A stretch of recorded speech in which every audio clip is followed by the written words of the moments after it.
सभी जिलों में इस प्रकार से प्रेस कॉन्फ्रेंस का आयोजन किया जा रहा है। उसके निमित्त मुझको यहाँ अलीगढ़ में आने का अवसर मिला है। बहुत से ऐसे बातें हैं जो लगातार आप लोगों के माध्यम से जनता तक पहुँचती जा रही हैं, लेकिन फिर भी चुनाव के समय उन बातों को फिर से याद दिलाना ये हमारा भी कर्तव्य है और आपके सहयोग से ये जनता तक बातें पहुंचेंगी। इसका जनमानस पर एक अलग असर होता है कि कितना अच्छा या कैसा काम किया है भारतीय जनता पार्टी की केंद्र की सरकार या प्रदेश की सरकार। हम कभी प्रभु से प्रार्थना करते थे, अभी भी करते हैं कि तमसो मां ज्योतिर्गमय, हे प्रभु मुझको अंधकार से उजाले की ओर ले जाइए। आज देश के प्रधानमंत्री माननीय नरेंद्र मोदी जी ने हम सबकी इच्छा पूरी की है। प्रभु के आशीर्वाद से वह इस देश को अंधकार से उजाले की तरफ ले जाने में सफल रहे। 2014 से पहले ये देश भ्रष्टाचार के अंधकार में डूबा था, अराजकता और आतंकवाद के अंधकार में डूबा था। आज ये देश पूरी तरीके से अर्थव्यवस्था के क्षेत्र में एक कीर्तिमान स्थापित कर रहा है। सुशासन स्थापित करके देश के तमाम लोगों को नई दिशा देने का काम माननीय प्रधानमंत्री नरेंद्र मोदी जी ने किया है। 2014 से पहले अगर देखें तो चर्चा होती थी, कभी CWG घोटाला होता था, कभी कोयला घोटाला होता था, कभी 2G घोटाला होता था और मजाक मजाक में लोग ये भी कहते थे कभी जीजाजी घोटाला भी हो जाता था। जब से देश के प्रधानमंत्री माननीय नरेंद्र मोदी जी बने तब से इस प्रकार के घोटालों पर पूरी तरीके से अंकुश लगाने में कामयाब रहे। आज देश की अर्थव्यवस्था दिन दूनी रात चौगुनी बढ़ रही है और पूरा का पूरा पैसा जनता के कार्यों के लिए, जनता के हितों के लिए सरकार का पैसा उसमें लगाया जा रहा है। पहले स्विस बैंक की चर्चा हुआ करती थी, आज स्विस बैंक का नाम अखबार के पन्नों से गायब है, मीडिया, इलेक्ट्रॉनिक मीडिया के चैनलों से गायब है, सोशल मीडिया में भी कभी स्विस बैंक का नाम इन 10 सालों में देखने में नहीं मिला है।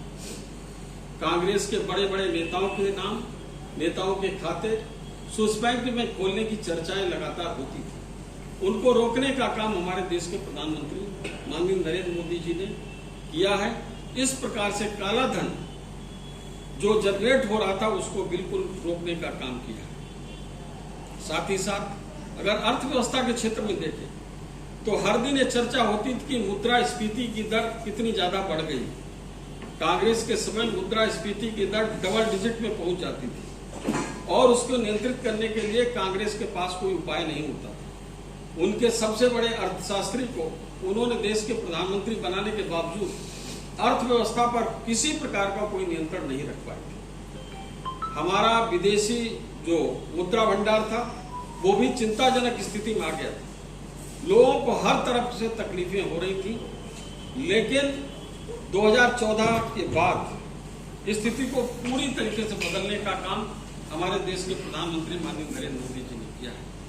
एक तरफ जहां भ्रष्टाचार से मुक्त इस देश को करने का काम किया, भ्रष्टाचार पे अंकुश लगाया, भ्रष्टाचारियों को जेल भेजने का काम हुआ, तो दूसरी तरफ गरीबों के कल्याण के लिए जन कल्याणकारी योजनाएं बनाकर जनता तक सभी सरकारी योजनाओं को पहुंचाने का काम किया। जनधन योजना के माध्यम से आज लगभग 50 करोड़ गरीबों के खाते बैंकों में खोलने का काम हुआ है।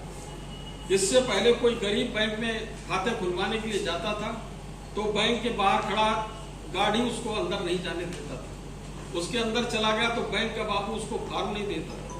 बैंक के बाबू ने फॉर्म दिया, वो बेचारा भर के अपना फोटो चस्पा करा के जाता था, तो बैंक मैनेजर उसको खाता नहीं खोलता था, कहता है कि इसमें एक इंट्रोड्यूसर का नाम लाइए।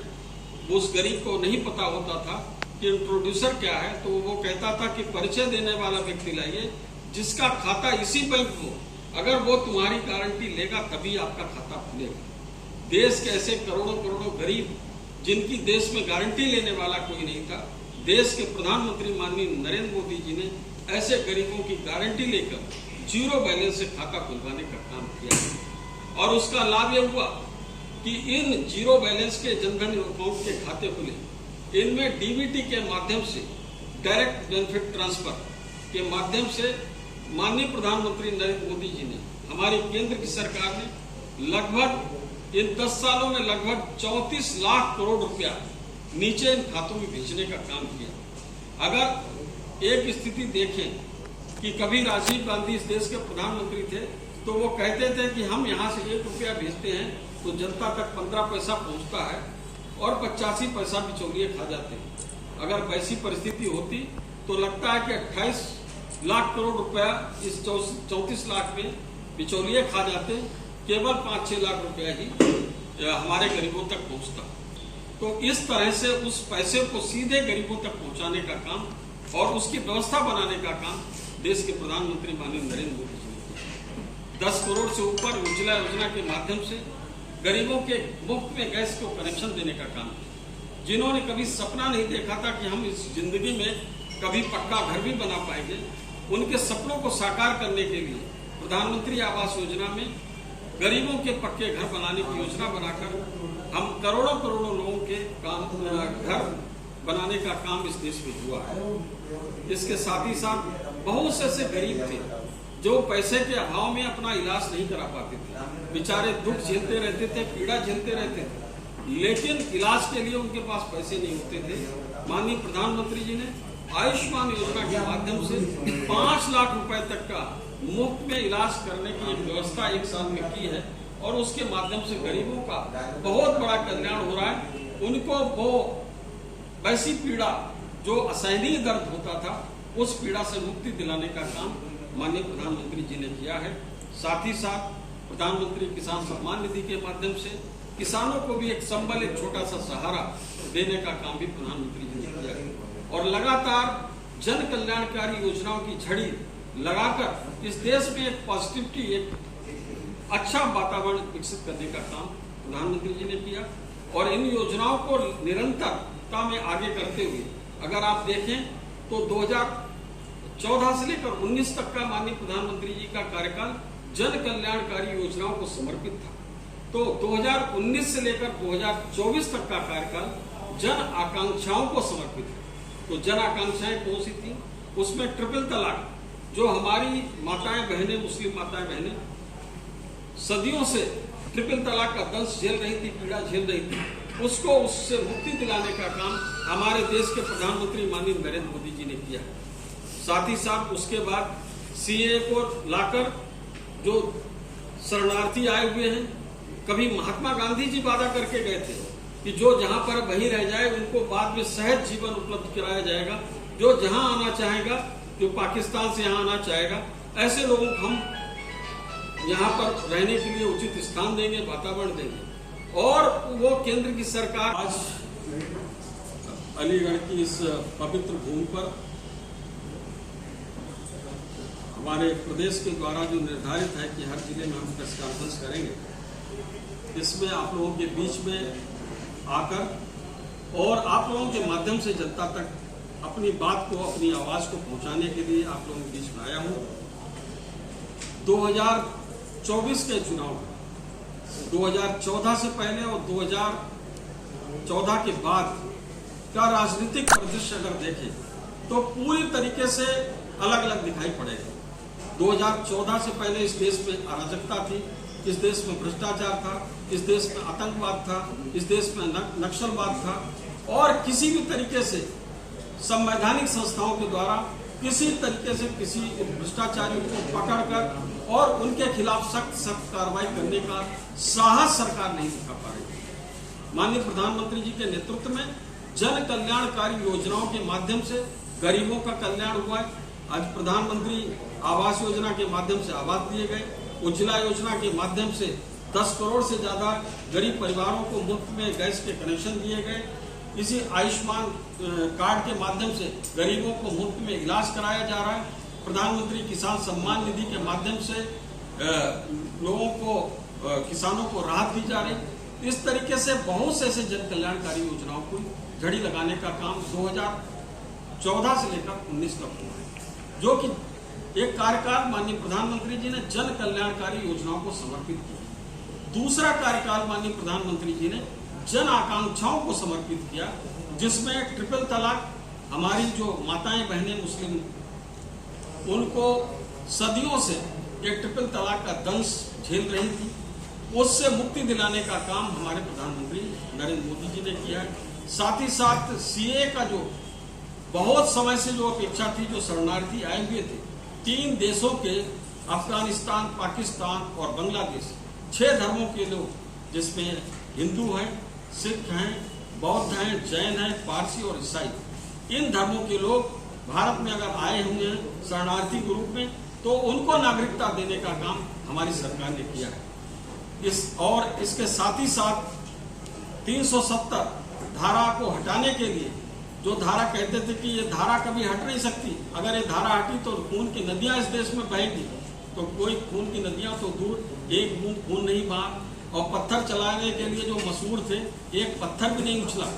तो इस तरह से इतने आसानी के साथ जम्मू कश्मीर से धारा 370 हटी और आज पूरी तरीके से जम्मू कश्मीर अमन चैन हो गया है। मंत्री जी, अलीगढ़ में बात करें अगर 2014 में जीते, 2019 में जीते, और इस बार उन 2014 और 2019 से भी ज्यादा मार्जिन के साथ अलीगढ़ में भारतीय जनता पार्टी के प्रत्याशी सतीश गौतम जीते, और पूरा जनता का आशीर्वाद हमको मिल रहा है। पूरा कार्यकर्ता पूरे प्राणपट से उनके साथ लगा हुआ है, और माननीय प्रधानमंत्री नरेंद्र मोदी जी को फिर से एक बार प्रधानमंत्री के रूप में देखना चाहता है, और माननीय प्रधानमंत्री जी तीसरी बार बन के हैट्रिक लगाएंगे, और इस हैट्रिक लगने के बाद अभी आपने समाजवादी पार्टी की बात की, कई सीटों पर देखिए पूरी तरीके से समाजवादी पार्टी अंतर्कलह में डूबी हुई है और दिशाहीन, मुद्दा विहीन हो चुकी है। ना तो उनके पास कोई दिशा है, ना कोई मुद्दा है, और अंतर्कलह में इस प्रकार से अविश्वास में इतना ज्यादा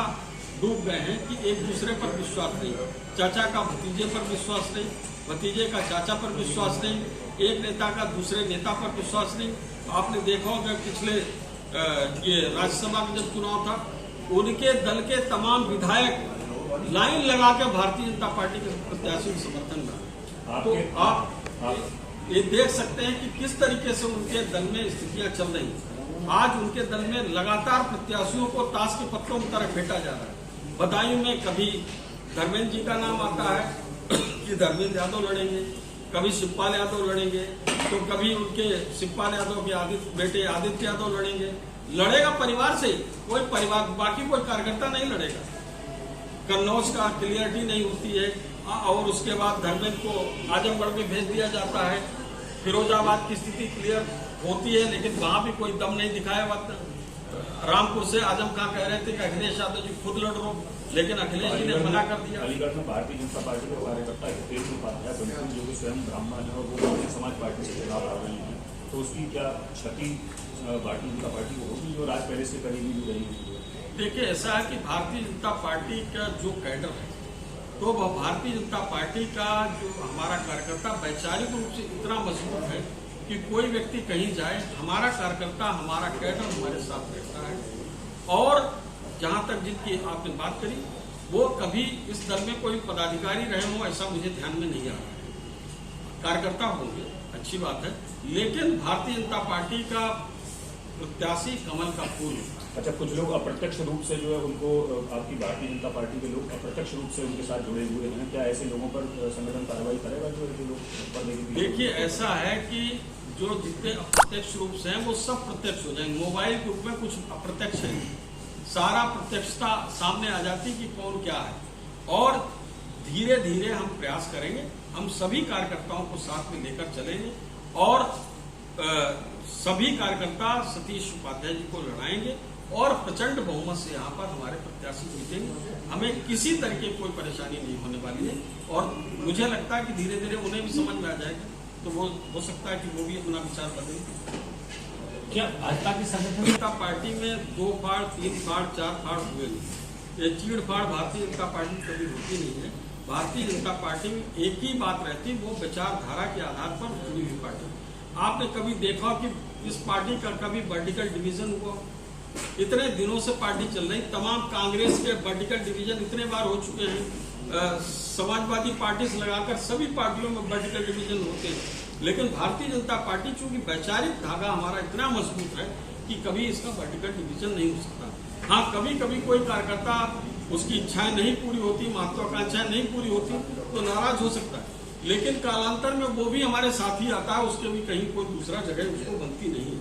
आप बहुत से ऐसे कार्यकर्ता हैं, जैसे वो एक कहावत है ना कि उड़ जहाज को पंछी पूरी जहाज पर आवे, तो समुद्र में अगर कोई जहाज चल रहा है तो पंछी कोई वहां से उड़ेगा तो आकाश में उड़ता रहेगा, उसके पास मजबूर होकर फिर से उसे जहाज पे ही जाना पड़ेगा। तो अगर कोई कार्यकर्ता यहाँ से उड़ के कहीं जाना भी चाहेगा तो उसके बाद भारतीय जनता पार्टी के अलावा कोई चारा नहीं, तो फिर से इसी जहाज पर आएगा, इसी जहाज पे संरक्षित होगा, सुरक्षित होगा।